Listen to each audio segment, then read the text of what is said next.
नमस्कार, India news में आप सभी का बहुत स्वागत है। मैं हूं विवेक पांडे, आपके साथ बात करेंगे छत्तीसगढ़ की। तो छत्तीसगढ़ में मीडिया कर्मी सुरक्षा विधेयक 2023 सदन में पेश हुआ है। भाजपा ने विधेयक को प्रवर समिति में रखने की मांग की है। सीएम भूपेश बघेल ने कहा कि कमेटी में सभी लोगों से राय ली गई है, इसलिए प्रवर समिति में इसे सौंपने की जरूरत नहीं है। आसंदी ने विधेयक को प्रवर समिति में सौंपने की बीजेपी की मांग को अस्वीकार किया। भाजपा नेताओं ने आपत्ति जताई थी। सत्ता पक्ष और विपक्ष के मध्य शोरगुल मचा है। तो सदन में एक बार फिर से वही तेवर देखने को मिले हैं विपक्ष के।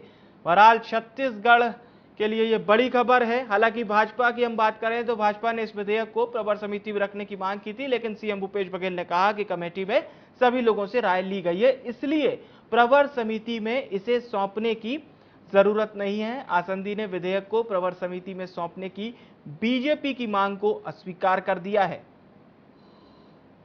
तो छत्तीसगढ़ मीडिया कर्मी सुरक्षा विधेयक 2023 सदन में पेश हो गया है। यह बड़ी खबर है छत्तीसगढ़ से। और इस खबर पर हमारे साथ हमारे संवाददाता दीपक विश्वकर्मा सीधा लाइव हमसे जुड़ चुके हैं। जी दीपक, भारतीय जनता पार्टी की अगर हम बात करें तो बीजेपी ने कहा था प्रवर समिति में भेजिए, लेकिन सीएम भूपेश ने कहा कि इसमें भेजने की कोई जरूरत नहीं है, और इसके बाद आसंदी ने बीजेपी की उस मांग को भी अस्वीकार कर दिया। जी देखिए सबसे ज्यादा तो ये बड़ी खबर है इस समय की जिसको भाजपा ने विधेयक को प्रवर समिति में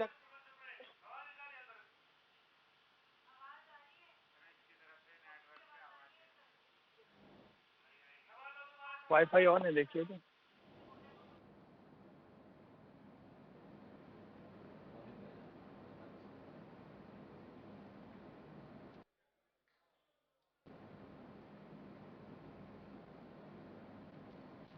तो दीपक एक बार फिर से हमसे जुड़ चुके हैं। जी दीपक, सदन में एक बार फिर से वही गहमा गहमी देखने को मिली और बीजेपी खासी नाराज आई जब आसंदी ने इस मांग को पूरी तरह से खारिज कर दिया। दीपक,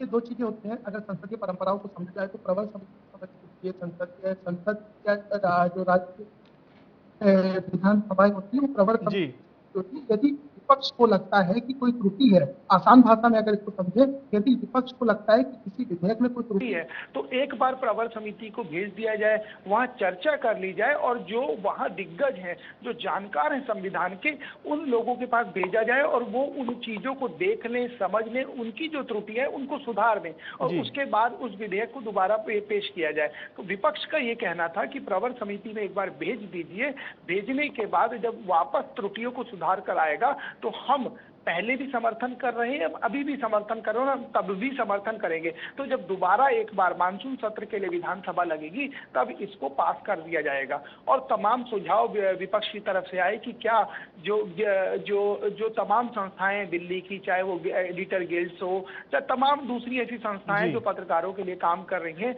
क्या उनसे किसी प्रकार का कोई सुझाव लिया गया है, क्या उन कमेटियों को शामिल किया गया?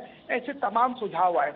जब इस तरह पे समिति नहीं बनी तो विपक्ष और सत्ता पक्ष दोनों के बीच तीखी बहसबाजी हुई, नोकझोंक हो गई। नौबत यहाँ तक आ गई कि पूरे विपक्ष ने एकजुट होकर ये कह दिया, हम समर्थन तो करते हैं, इसको सर्वसम्मति से ही पारित किया जाएगा, लेकिन हम किसी प्रकार की कोई चर्चा में भाग नहीं लेंगे। और हुआ भी यही।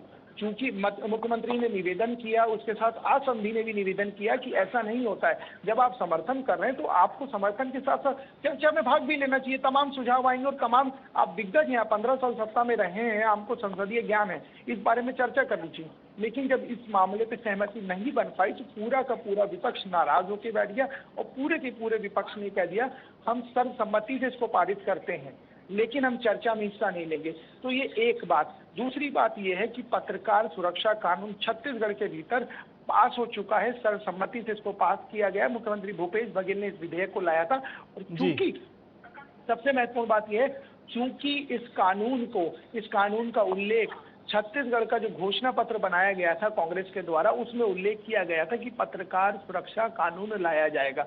उसी के तहत अब जो सरकार का ये साल चल रहा है, क्योंकि इसी साल चुनाव है, तो इस साल में जब चुनाव की बात हुई है, इस साल में जब चुनाव आ रहा है, तो अब मुख्यमंत्री भूपेश बघेल ने पहल की है और पहल करते हुए पत्रकार सुरक्षा कानून विधेयक जो लंबित था, लंबे समय से, उसको लाया गया है और उसको पास सर्वसम्मति से कर दिया गया। सत्ता पक्ष, विपक्ष, जोगी कांग्रेस, बीएसपी के विधायक और तमाम लोगों ने सर्वसम्मति से मेज थपथपा के इस कानून को पास कर दिया। इस कानून को यदि समझा जाए तो तमाम तरह के प्रावधान, तमाम तरह की चीजें उसमें दी गई हैं।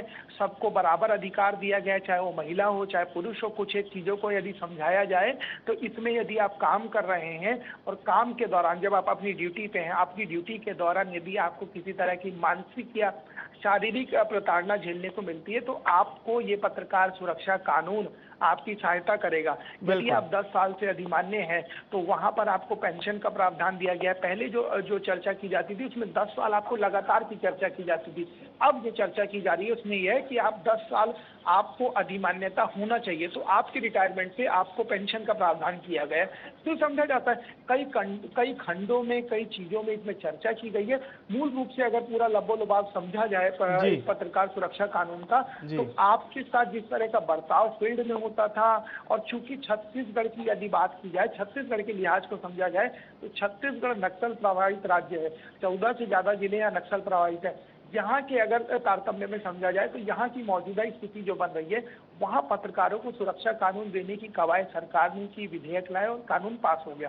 अब मौजूदा स्थिति में जो गरीब गांव खेमे में पत्रकारिता करते हैं, चाहे वो डिजिटल हो, चाहे वो यूट्यूबर हो, चाहे वो वेब पोर्टल चलाते हैं, वहाँ किस तरह की सुरक्षाएं दी जानी, क्योंकि वहाँ आए दिन घटनाएं होती रहती है। दूरदर्शन का कांड आपको याद होगा जिसमें बिल्कुल, तो कहीं ना कहीं ये एक बहुत ही बड़ा विधेयक पेश किया गया है और पत्रकारों के लिए ये संजीवनी साबित होगा। आपका बहुत बहुत धन्यवाद दीपक, विस्तार से जानकारी दर्शकों तक पहुंचाने के लिए।